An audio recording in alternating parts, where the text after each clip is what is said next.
Olha, eu me sinto honrado pelo convite de poder compartilhar aqui algumas ideias, compartilhar algumas experiências. Todos nós somos profissionais com experiências diversas e essa troca de ideias, com certeza, vai ser bastante positiva. Eu fiquei até meio vermelho pelo que você falou de mim aí.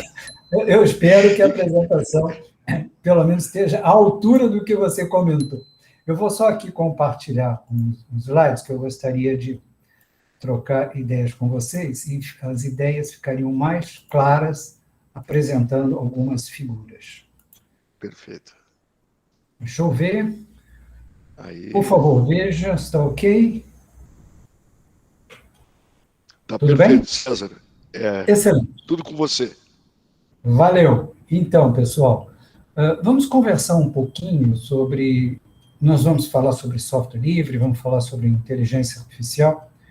E eu só queria comentar um pouco da minha trajetória, porque isso tem muito a ver com o que eu vou falar com vocês. Né? Como o Galvão comentou, eu trabalhei em algumas empresas, na minha versão 1.0, né? A versão no mundo corporativo, em diversos setores, inclusive na consultoria, tive uma experiência muito boa como sócio-diretor de uma consultoria de peso, que era a Price Waterhouse, a PwC, e 12 anos o diretor de novas tecnologias da IBM, onde fazia a ponte entre os laboratórios de inovação e o mercado brasileiro, de alguma forma tropicalizando algumas iniciativas. Processo que deu certo em algumas, errado em outras, mas foi um aprendizado muito legal. E há 8 anos atrás, em 2013, precisamente, eu saí do mundo corporativo e entrei no que eu chamo um ecossistema.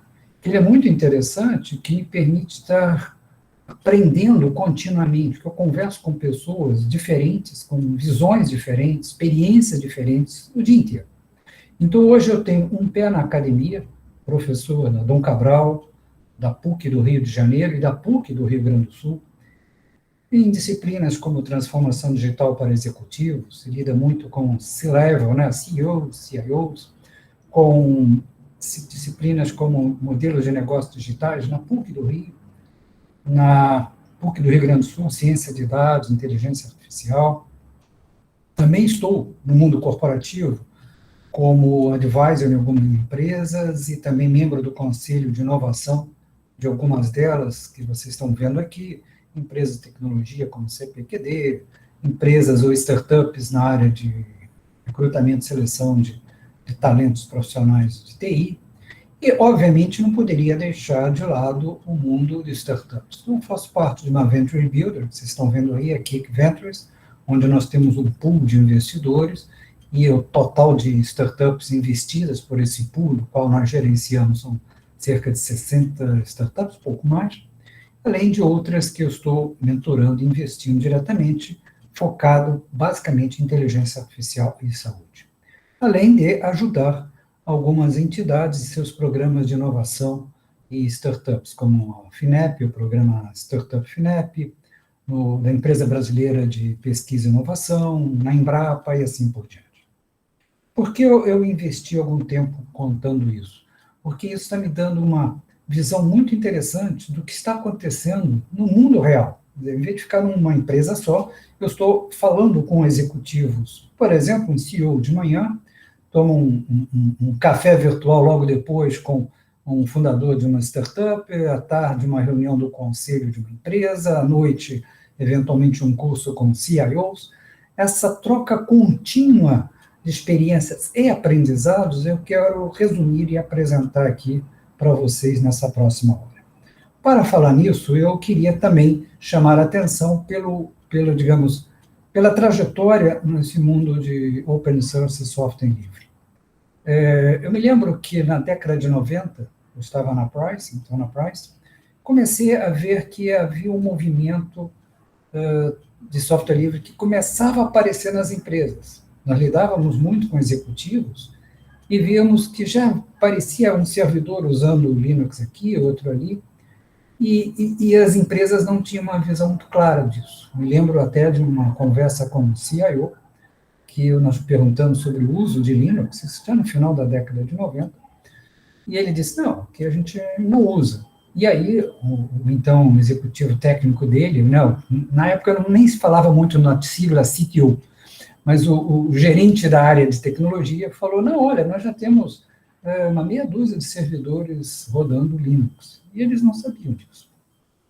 Então, esse movimento começou a chamar a atenção. E logo depois, quando eu fui para a IBM, quando a unidade de consultoria da Price foi adquirida pela IBM, eu mergulhei muito mais a fundo do que eu estava. Na Price era uma consultoria, e aqui eu estava numa empresa de tecnologia. Aí mergulhei muito mais a fundo nesse mundo de open source. A IBM tinha uma estratégia global, que eu fiz parte aqui no Brasil, a gente atuou fortemente na divulgação do conceito de open source, principalmente em servidores, o Linux nos servidores, até porque a unidade de PCs, né, foi vendida pouco tempo depois, acho que, se não me engano, em 2005. O nosso foco não era na ponta, mas sim nos servidores, onde a IBM sempre foi muito forte. Eu atuei bastante nisso, participei de vários grupos de discussão, tinha palestra para lá e para cá, participamos ativamente do, então, ODF, né, Open Document Format, os padrões de ODF, ajudamos muito nesse processo.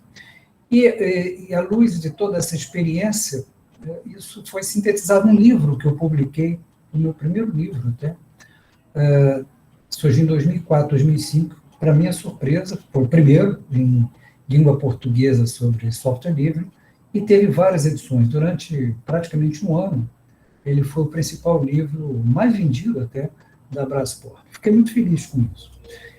Então, esse mundo de software livre vem acompanhando de perto e tem visto a evolução ao longo do tempo, né? Durante muito tempo havia uma discussão muito intensa, Microsoft versus outras empresas, tinha debates, assim, muitas vezes superaquecidos, mas isso foi permeando a sociedade, e agora nós vemos um cenário completamente diferente do que era há 15 anos atrás.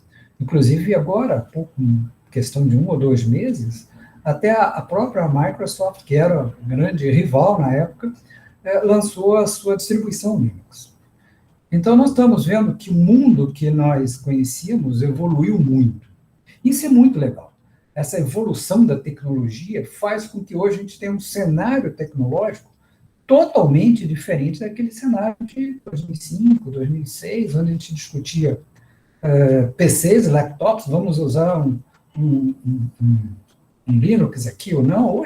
Hoje tem viagens que eu faço, né? Quando a gente viaja, né, reduziu muito com o distanciamento físico que nós estamos vivenciando, mas hoje eu viajo só com o meu smartphone, eu não preciso nem carregar um laptop, eu faço tudo o que eu preciso, acesso o banco, ou as reuniões, eu posso fazer uma videoconferência, tudo usando o smartphone, praticamente carregar o laptop. Em 2005, a gente falava muito em desktop, laptop, servidores. Hoje também não precisa mais ter servidores. Hoje o mundo tecnológico está focado em ambiente de nuvem, em software as a service, quer dizer, eu não preciso estar desenvolvendo tudo o que eu preciso de termos de tecnologia, digamos que eu sou uma empresa, eu tenho muita coisa disponível, e para mim a velocidade de resposta para o mercado é fundamental, então eu contrato software as a service.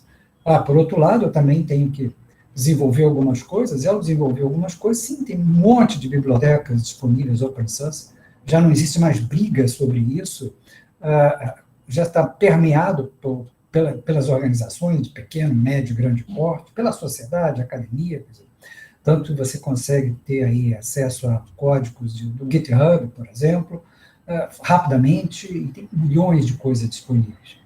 E quando você desenvolve e integra o que você está comprando com o que você está desenvolvendo, você entra num ambiente que você não precisa mais nem se preocupar com a infraestrutura. Há 10, 15 anos atrás, nós tínhamos que dedicar tempo a cuidar de servidores, implementar sistema operacional. E, claro, isso é uma atividade que não gera valor agregado nenhum para uma organização. Nenhuma empresa se torna mais rentável com alguém dedicado a colocar uma versão nova do sistema operacional nos servidores. Aliás, não precisa nem ter servidores, né? Você tem um ambiente de novo. Então, esse é um cenário completamente diferente do que nós tínhamos há 10, 15 anos atrás. E esse mundo está evoluindo cada vez mais rápido, e nós começamos a ver uma disseminação da tecnologia por tudo quanto é campo numa empresa. Tecnologia não é mais monopólio da antiga área de tecnologia. Inclusive, algumas pesquisas têm mostrado um resultado muito curioso. Pesquisa recente com CEOs, os presidentes e diretores executivos das empresas, mostram um investimento crescente em tecnologia digital, mas decrescente no que eles chamam a área de TI, que hoje é um descolamento de TI com digital. Quer dizer, eu, para digitalizar, colocar o mundo digital no meu negócio, na minha empresa, não necessariamente preciso de TI. TI é um parceiro desse processo, mas não é mais o detentor do monopólio. Então, nós vemos aí vários estudos e tendências mostrando claramente que a tecnologia está se disseminando. Quer dizer, nós temos, sim, profissionais de tecnologia, vamos continuar. Existe hoje uma escassez de talentos, mas de profissionais que desenvolvam soluções realmente mais complexas. O dia a dia, como fazer uma planilha ou fazer pequenos aplicativos, você tem diversas tecnologias, inclusive as que nós chamamos de plataformas low-code, que permitem que praticamente qualquer profissional de qualquer área desenvolva suas soluções. Então, nós estamos num cenário de mudança significativa. Não é no Brasil, não é nos Estados Unidos, é no mundo inteiro. Nós estamos caminhando para o que nós chamamos, pelo menos na minha percepção, a primeira revolução digital cognitiva. Alguns chamam de quarta revolução industrial, mas eu vejo duas diferenças fundamentais em relação às fases das revoluções industriais. A primeira é que todas as tecnologias que nós desenvolvemos ao longo de alguns séculos, nesses últimos 2, 3 séculos, foram tecnologias que potencializaram a nossa força física. Um trator empurra toneladas, um guindaste levanta toneladas. Somos super-humanos com essas tecnologias que nós criamos ao longo dos últimos séculos. E com a inteligência artificial, nós estamos potencializando a nossa capacidade cognitiva. Nós nunca passamos por isso. Primeira vez na nossa sociedade que conseguimos, através de tecnologias, potencializar a nossa capacidade cognitiva. E a segunda variável extremamente importante é a velocidade com que essas coisas acontecem. Muito mais rápido do que nós nos estávamos acostumados. Isso nos pega de surpresa. E, recentemente, começamos a vivenciar uma transformação fantástica na sociedade, um cataclisma, uma mudança significativa, inesperada, que foi a pandemia. A pandemia, ela trouxe como consequência, não vamos falar dos efeitos na vida das pessoas, em termos de saúde, mas vamos falar na transformação da sociedade, ela trouxe o futuro para o presente. Projetos de transformação digital, tão badalados, tão comentados, estavam na linha de prioridades das empresas para talvez se tornarem a top priority daqui a 2 anos, 3 anos. E tivemos que fazer tudo emergencialmente. Poucos meses, poucas semanas. Então, o grande acelerador da transformação de hábitos da sociedade foi realmente a Covid. E hoje posso dizer, até com uma certa tranquilidade, que nós estamos, sim, começando o século XXI. Geralmente a gente fala, empresa do século XX, empresa do século XXI, como se de 31 de dezembro de um ano para 1º de janeiro do outro houvesse alguma mudança. Não há. São dias absolutamente iguais. As mudanças acontecem quando fatores importantes ou eventos traumáticos acontecem na sociedade. O século XX, na verdade, começou com o fim da Primeira Guerra Mundial e com a gripe espanhola. Matou mais de 50 milhões de pessoas no mundo, que tinham 2 bilhões e 200 milhões de habitantes. Dá para ver relativamente como impactante foi isso. E também tinha havido uma guerra que matou outros 10, 15 milhões de pessoas. Então, as mudanças na geopolítica, na economia, na maneira de se encarar o mundo, foi transformado. E o século XXI está começando agora, porque nós paramos o planeta. Nunca aconteceu isso. Mesmo na Primeira Guerra, na Segunda Guerra Mundial, na gripe espanhola, não paramos o planeta. Dessa vez paramos o planeta e estamos reinicializando, com maior ou menor velocidade, cada país com suas culturas, suas políticas, públicas, de saúde, econômicas, estão criando ritmos diferentes, mas nós estamos, no planeta como um todo, reinicializando a nossa vida, e isso fez com que nós nos adaptássemos a novos hábitos, que foram quebrados, hábitos arraigados. Pegar um carro, ir para o escritório, depois voltar enfrentando 1 hora e meia de engarrafamento todo dia. Hoje não preciso fazer isso. Significa que vai ser só trabalho remoto? Provavelmente não, vai ser um híbrido. Mas eu vou ao escritório de vez em quando, talvez 1, 2, 3 vezes por semana, a meu critério, não compulsoriamente por obrigatoriedade, como era antes. Comércio eletrônico, havia algumas dúvidas ainda, não era novidade, mas nem todo mundo usava. Passou-se a ser obrigatório, não tinha outro meio. Sistema financeiro, uso do smartphone, passou a ser um órgão do corpo humano. Quer dizer, nós mudamos hábitos, fazemos reuniões como estamos fazendo, temos aulas como nós estamos tendo praticamente agora. Então, isso é algo que veio para ficar.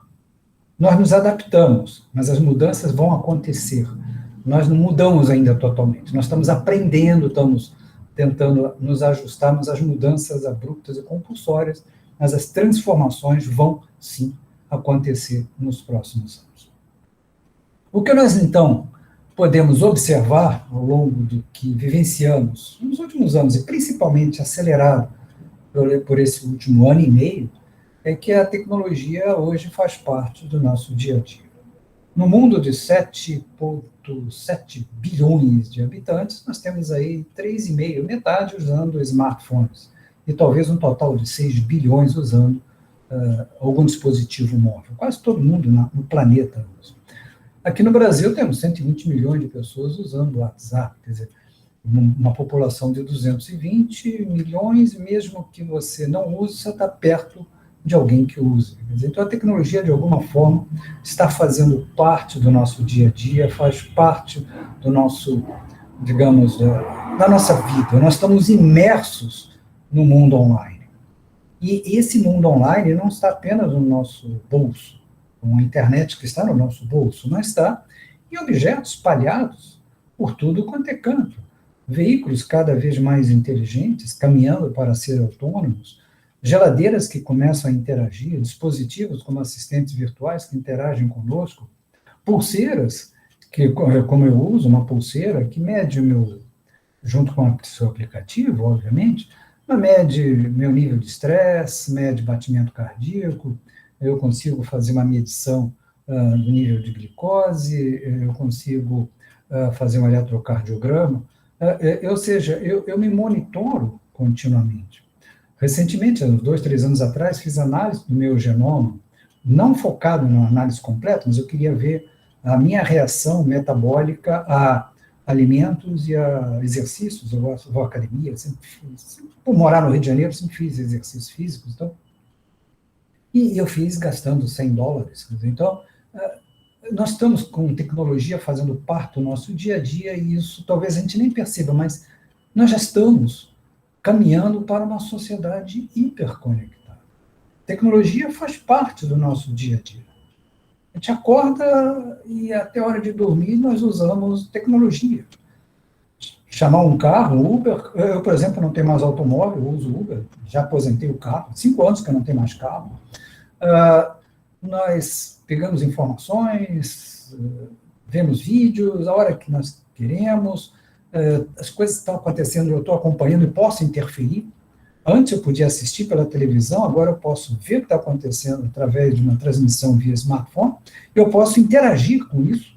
Antes eu não poderia interagir com a televisão. O ambiente de trabalho, aonde nós estivermos, nós estamos numa sala de aula global, nacional, espalhada por tudo quanto é canto, uma geração digital que é nativa digital, já nasceu com a tecnologia por trás.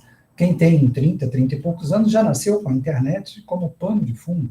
E quem tem 14 anos, o iPhone foi lançado em 2007, já nasceu mexendo com os polegares, quer dizer, não sabe nem para que serve o mouse, talvez nunca vá precisar usar um desktop, e eventualmente vai usar um laptop, mas provavelmente mais um smartphone e um tablet conectado aí alguma tela maior. Então, é um mundo que está bem diferente do que era algum tempo atrás, e esse processo continua acelerando cada vez mais. Esse contexto todo tem um motor alavancador por trás, que é a inteligência artificial. A inteligência artificial, ela é uma tecnologia que eu considero tecnologia transformadora. Tecnologia transformadora não é uma tecnologia como qualquer outra, mas é uma tecnologia que ela consegue impactar a sociedade de uma forma muito intensa. Ela muda e molda a sociedade. Podemos citar a eletricidade. O que nós temos hoje, tudo porque temos eletricidade.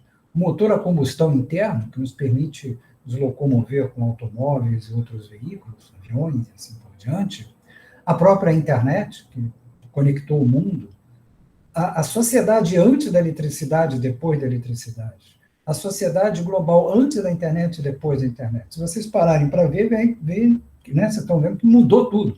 As cidades, a estrutura das cidades, a urbanização, prédios altos, maneira de se comunicar, tudo isso mudou com essas tecnologias. A inteligência artificial tem esse potencial. Então, nós vamos olhar a inteligência artificial de uma forma, digamos, mais antenada do que simplesmente, é uma tecnologia, é um business intelligence ou um RP. Não, não é.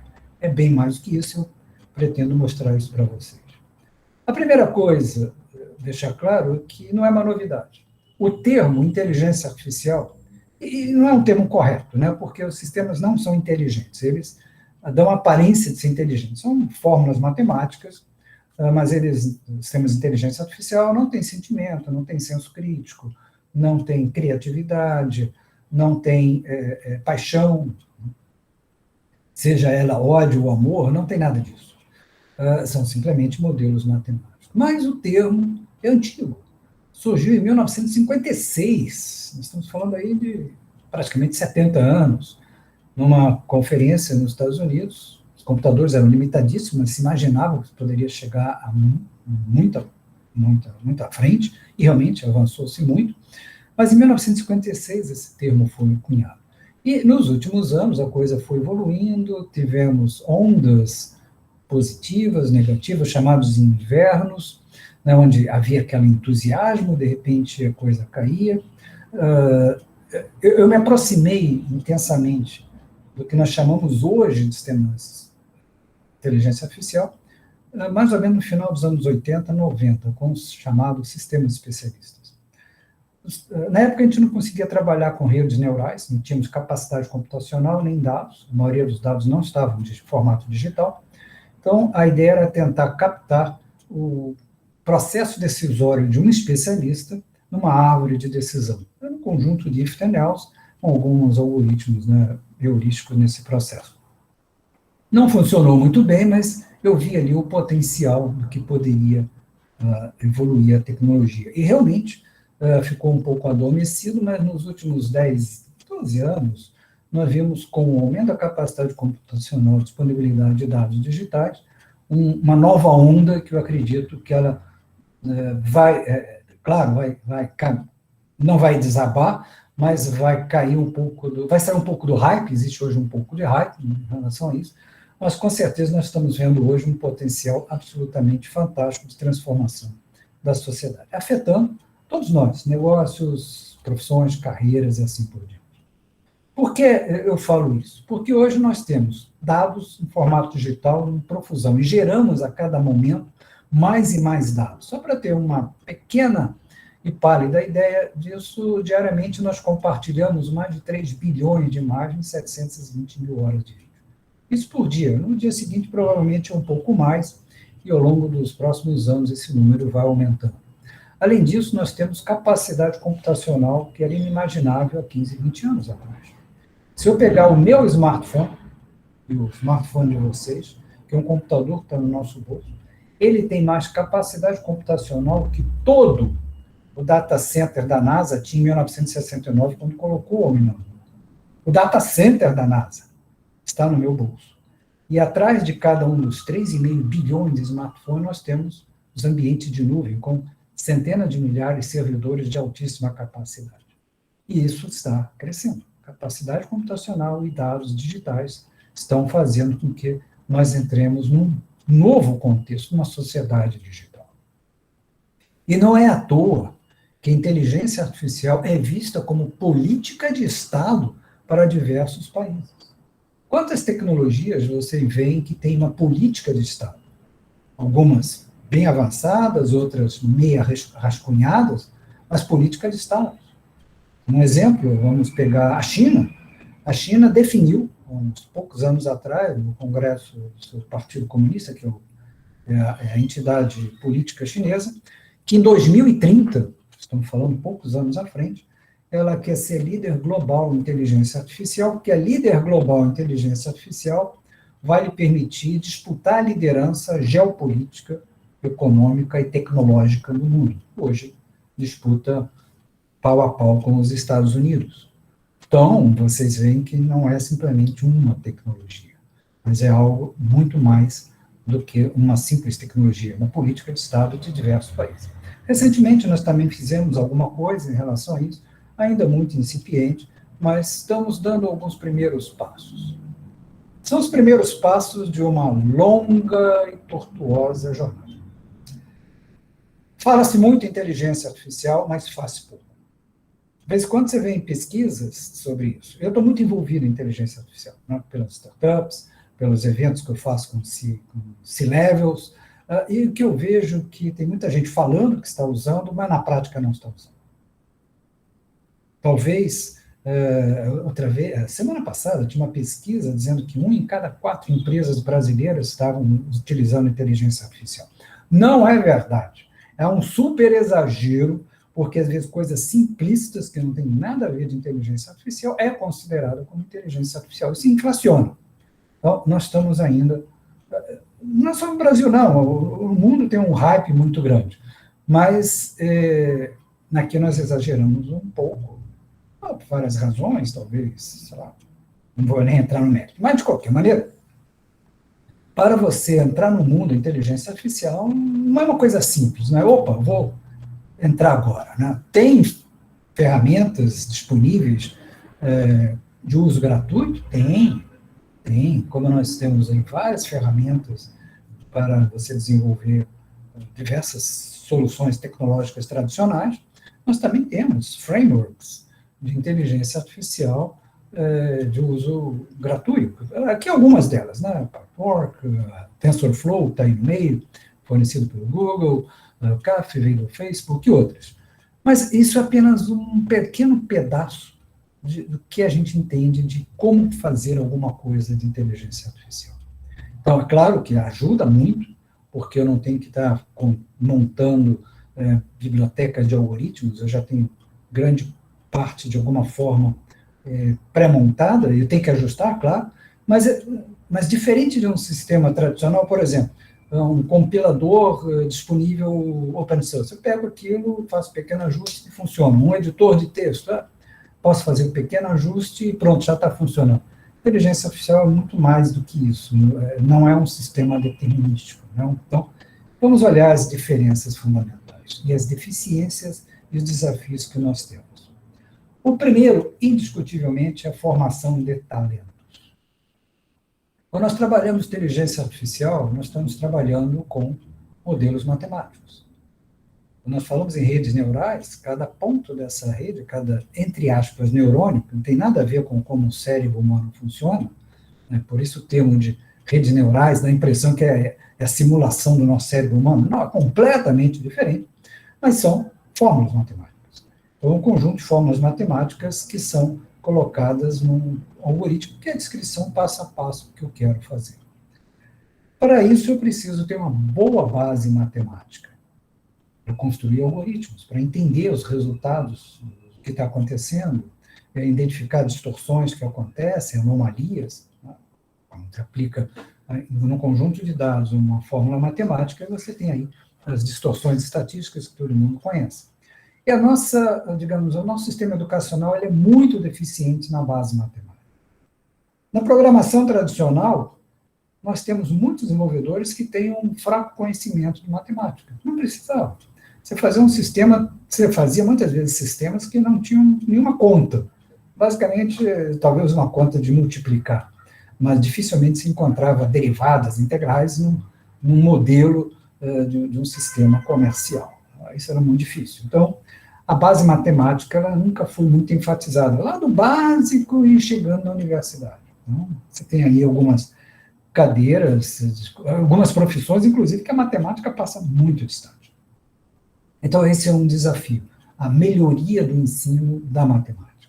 O segundo ponto é que quando nós falamos em inteligência artificial, e é curioso, porque você está sempre envolvido nisso, praticamente todo dia alguém me fala me liga via o LinkedIn, né, me contacta via o LinkedIn, eu quero trabalhar com inteligência artificial, o que você recomenda de curso, de leitura? Espera aí, inteligência artificial não, é muito amplo.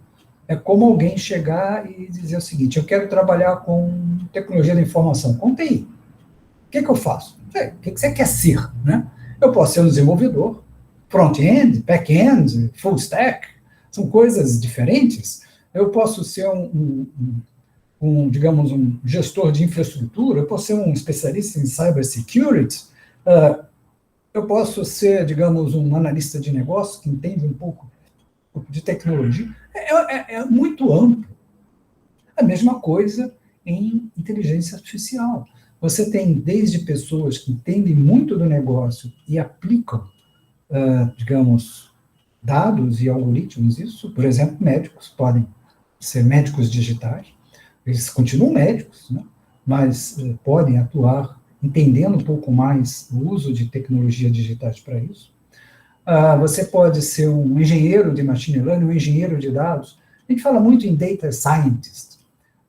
Eu acho um pouco de exagero chamar de scientist, porque a grande maioria dos profissionais que trabalham nas empresas não estão fazendo pesquisas científicas, estão engenheirando dados, né? Limpando, ajeitando. Então, engenheiro de dados, engenheiro de machine learning, me parece mais coerente do que scientist. Scientist é mais, digamos assim, mais oba-oba.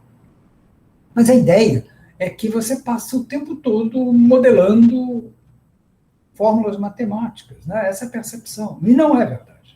A maior parte do que você faz num projeto de inteligência artificial, a gente vai comentar um pouquinho à frente, é limpar dados, buscar os dados, identificar realmente se aquilo vai resolver o problema. Será que eu preciso aplicar inteligência artificial? Ele não é panaceia universal. Integrar com outros sistemas, não vive isolado, não. Uma solução de inteligência artificial não vive isolado. Está embarcada num aplicativo, então eu tenho que ter uma interface, tenho que ter user design.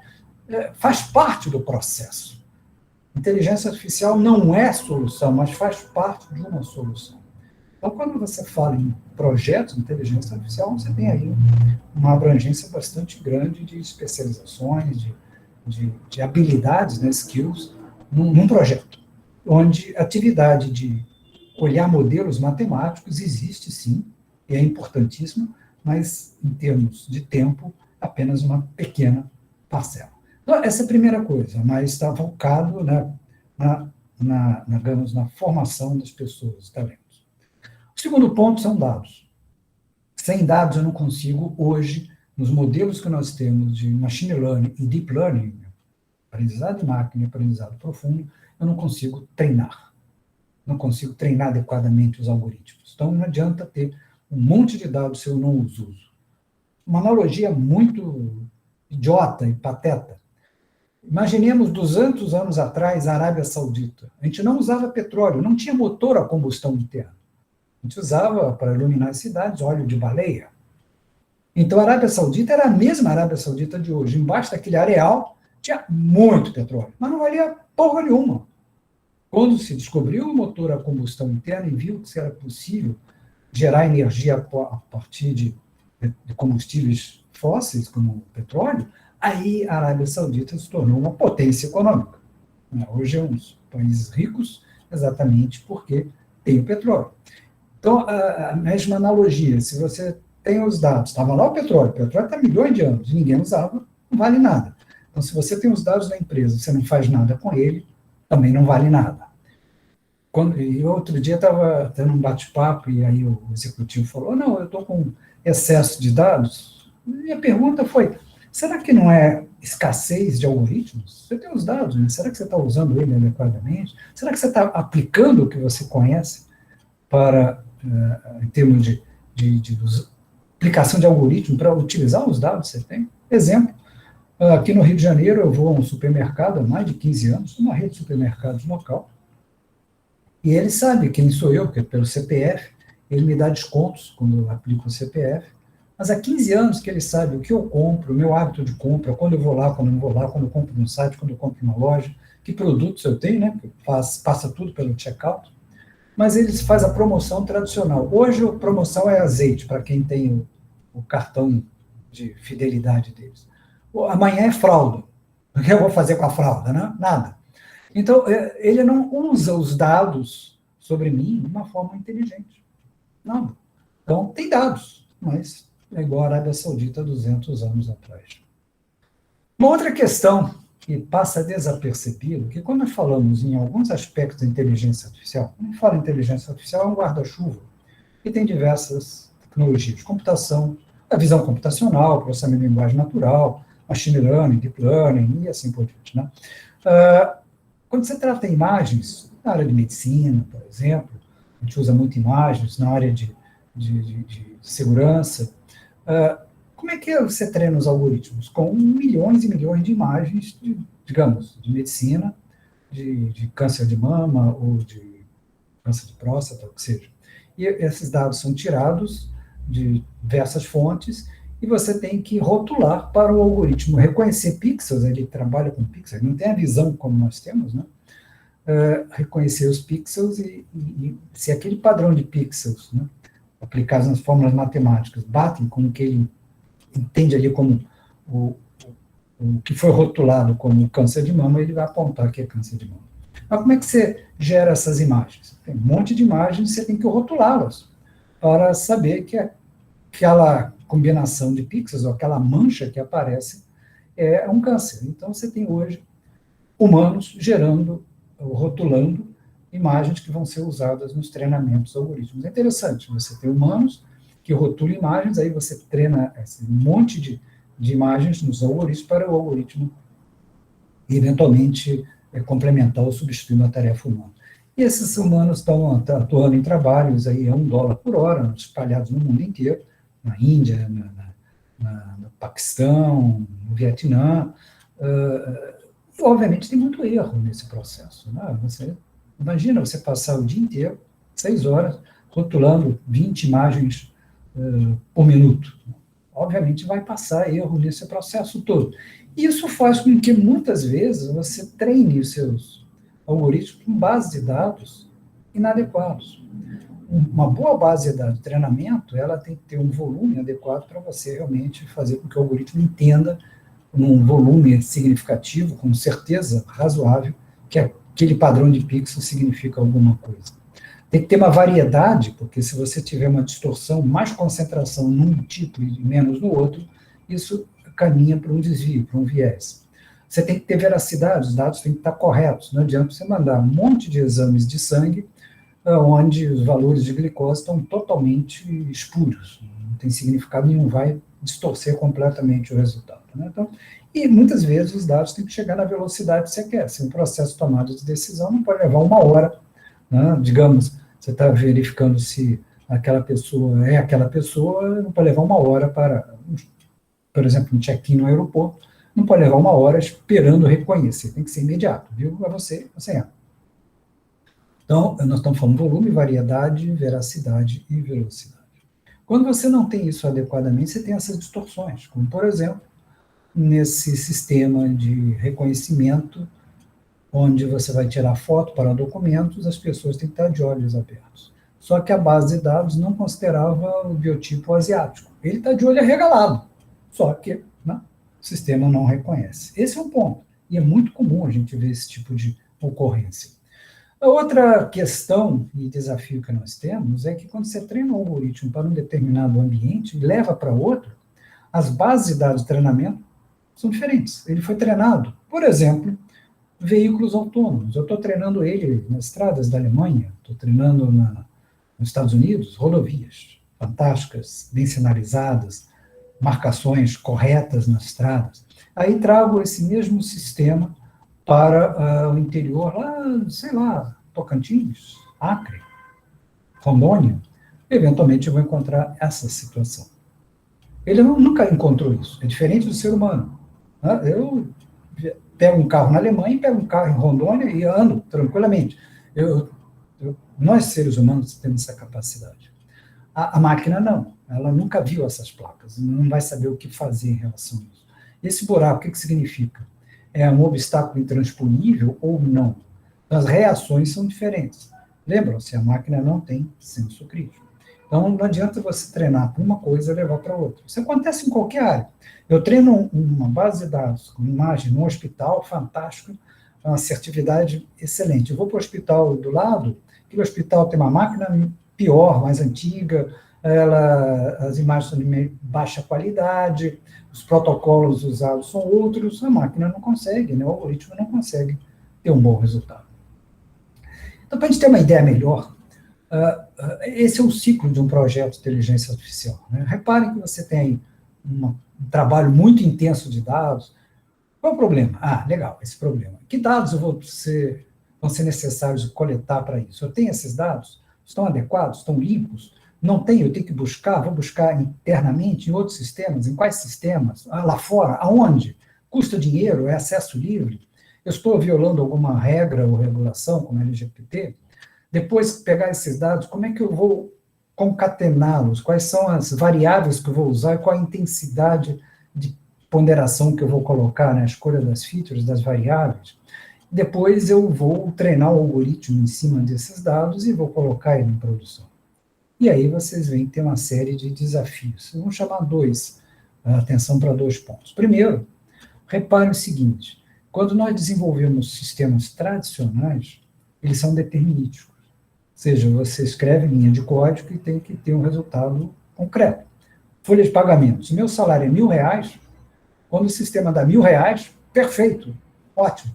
Não mexe nele, está funcionando. Deixa lá. Inteligência artificial é a interação de um algoritmo com dados. O mesmo algoritmo com dados diferentes dá respostas diferentes. Então, eu posso chegar a uma assertividade de 95% em um determinado conjunto de dados e vou para outro local e o resultado vai a 70%. Porque a interação é diferente, os dados são outros.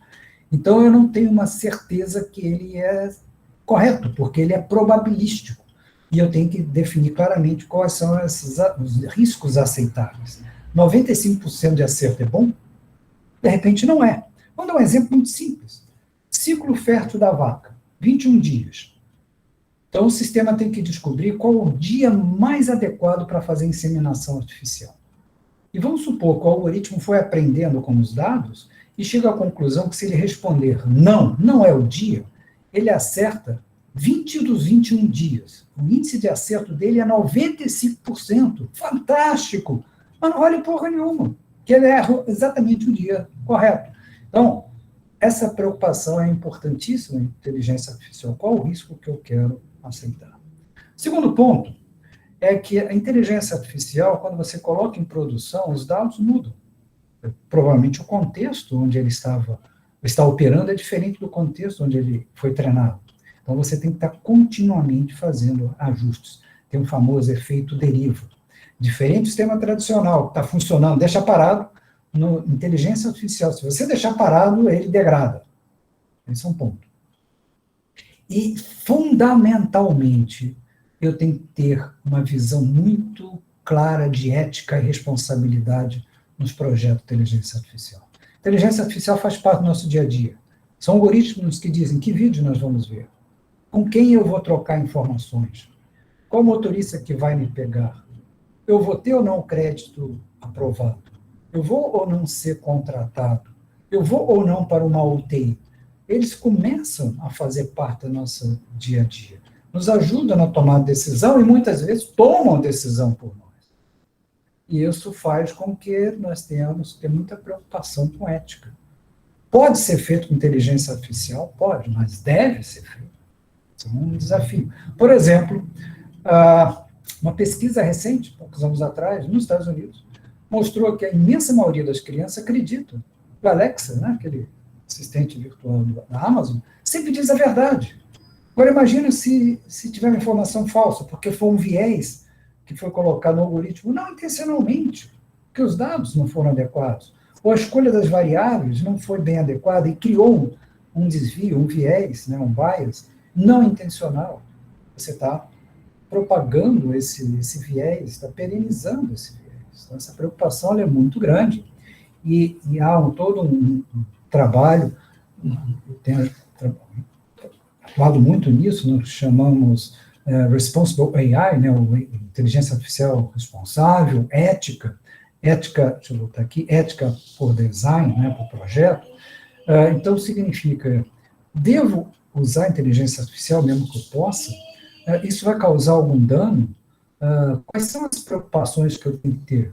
Eu tenho certeza que eu estou sendo, digamos, imparcial, ou eu tenho um viés? E esse viés, muitas vezes, como eu falei, ele não necessariamente ele foi intencional, mas é fruto do que foi registrado ao longo, que foi cadastrado, registrado ao longo dos últimos anos, que pode ter embutido esse viés. Então, essa é uma preocupação extrema que a gente tem que ter. E a questão da autonomia. Um veículo autônomo, um sistema médico autônomo, e muitas vezes nós não sabemos por que as decisões são tomadas. É uma caixa preta. Deep Learning é uma caixa preta. Então, fulano não vai para a UTI, porque pelos diversos parâmetros chega à conclusão que ele não precisa ir para a UTI. Aí, de repente, ele tem uma falência dos órgãos, que é uma variável não validou corretamente. De quem é a responsabilidade legal sobre isso? Será que eu vou deixar 100% das decisões para as máquinas? Não creio que o ser humano saia do loop. Além dos riscos que nós temos, né, de você ter, por exemplo, como experiências na China, do controle do projeto de crédito social, onde ainda não está implementado no país, dizem que não vai implementar, mas a gente tem sempre essas desconfianças, que está experimentando em várias cidades, onde você é sempre registrado nos seus comportamentos. E como tudo lá, de alguma forma, está hoje digital, você pode ser penalizado pelo seu mau comportamento como cidadão, críticas que você faz ao governo, ou você jogou um cigarro no chão e assim por diante, ultrapassou, a velocidade foi multada. Isso significa que você baixa o seu score, o seu crédito social, e talvez seu filho não possa frequentar uma universidade de primeiro nível. Esse é um cenário distópico, mas não impossível, se a gente não tiver esse cuidado. E também ir a extremos, como, por exemplo, máquinas e armas inteiramente autônomas, que tomam decisão. Elas acertam muitas vezes, acertam, mas podem errar. E aí? Essa é uma decisão de você deixar um drone, por exemplo, ir lá em busca, digamos, de terroristas, e ele não tem o discernimento humano, então ele pode, eventualmente, pegar alguém errado, né? Tem características parecidas, mas pode ter tido um viés embarcado nos dados de treinamento e determinadas coisas que talvez não sejam contempladas no algoritmo. Vamos supor que o algoritmo não considerou a presença de crianças próximas do terrorista. E ele dispara o míssil e mata o terrorista e mata as crianças em torno. Ele não tem consciência, ele não tem essa percepção humana que nós temos. Outro desafio é que, à medida que nós vamos colocando mais e mais sofisticação nos algoritmos, eles demandam mais volume de dados e, obviamente, mais capacidade computacional.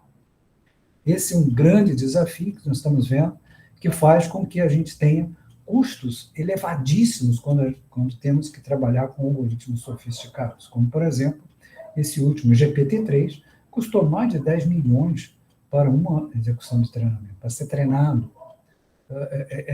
Isso faz com que haja um grande desafio. Primeiro, nós começamos a ver um gap entre países que têm dinheiro e talentos e os países que não têm dinheiro e talento.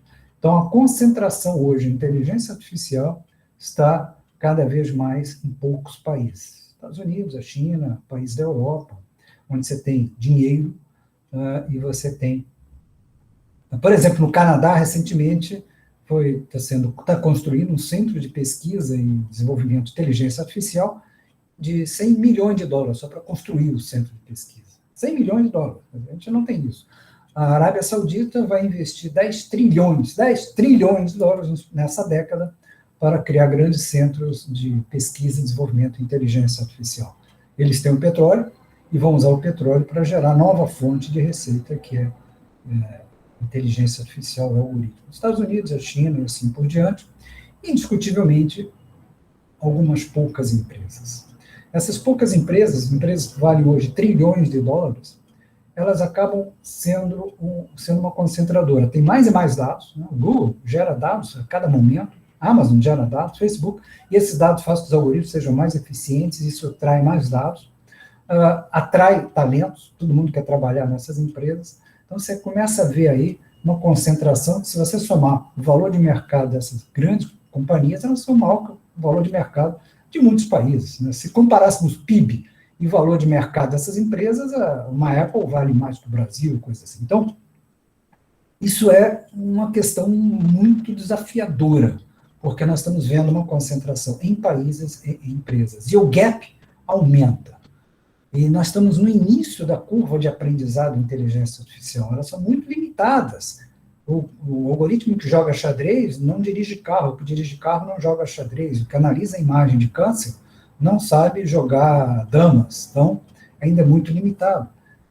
E já vimos, estamos sentindo a concentração em poucos países pelo investimento necessário, pela capacidade computacional que precisamos, e se nós formos nas próximas etapas de inteligência artificial, sistemas mais sofisticados, o gap vai aumentar.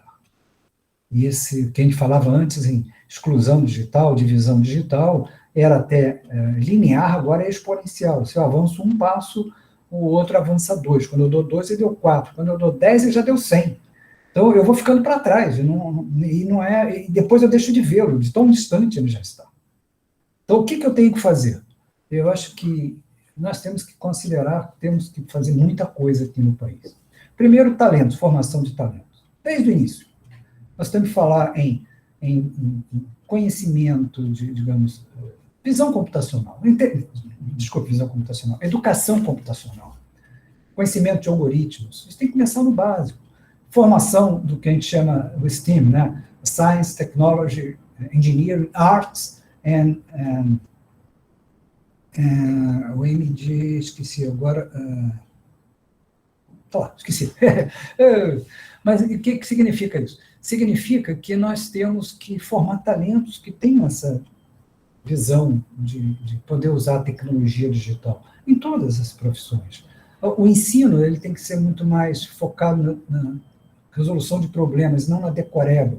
Hoje o modelo do Enem é muito ruim, você tem que decorar fórmulas e você não sabe para que fazer isso, porque você é treinado para passar no Enem, quer dizer, o último ano do curso médio é para treinar você passar no Enem, quer dizer, você forma coisas disciplinadas. É uma educação da sociedade industrial. Pega a matéria-prima, produz produtos, né, direitinhos, formatado dentro do padrão de qualidade, sai ali o produto específico.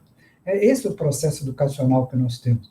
Pegamos a matéria-prima, são crianças, cabeça aberta, e vamos castrando, chega numa universidade, com um TCC, que você tem que fazer sozinho, não pode nem pesquisar, nem nada, e pumba, você sai numa formação, sou engenheiro, sou isso, sou aquilo. E a gente não sabe se daqui a 20, 30 anos as engenharias vão ser iguais às de hoje, se a medicina vai ser igual à de hoje, as mudanças são muito grandes. Nós temos que ter a densidade desses talentos. Então, fazer a parceria academia com empresas, coisa que a gente não vê hoje, começar a criar esses grupos de estudo, o Confluence é legal, está trazendo jeito, mas tem que ter mais coisas nesse sentido. Nós temos que ter uma cultura de empreendedorismo, ou seja, nós temos que ter essa formação de empreendedorismo sendo incentivada desde o início, nós não temos.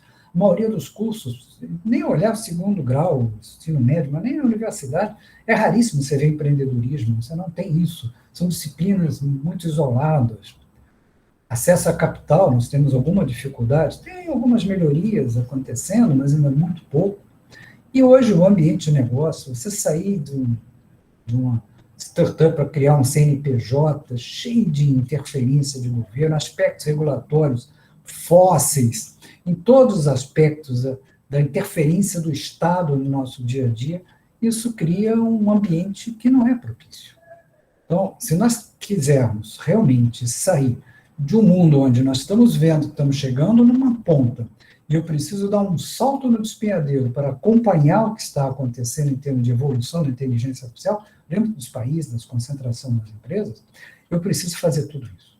Caso contrário, eu vou ficar como fosse um time da divisão B, talvez da divisão C, olhando um panorama legal, vendo o que está acontecendo, achando legal, mas eu não tenho condições de dar esse salto. Não é isso que nós queremos. Ou vamos ser eternos produtores de commodities, ou entramos na sociedade digital. E a sociedade digital, a inteligência artificial é fundamental. Se a gente não, e isso não é esperar o governo tem sua contribuição, mas nós, como sociedade, não agimos, nos conscientizando e não agindo, a gente não vai cumprir o que nós queremos, o que imaginamos que possa vir a ser um país do futuro. Senão a gente vai ficar sempre país do futuro, país do futuro, país do futuro. Portanto, esse é o discurso que eu queria fazer aqui para vocês. Absolutamente não é pessimista, mas ele tem que ser realista. Nós precisamos agir e agir rápido, porque nós estamos ficando para trás. O trem já está saindo, é um trem-bala, não dá para correr atrás dele. Ele é muito rápido.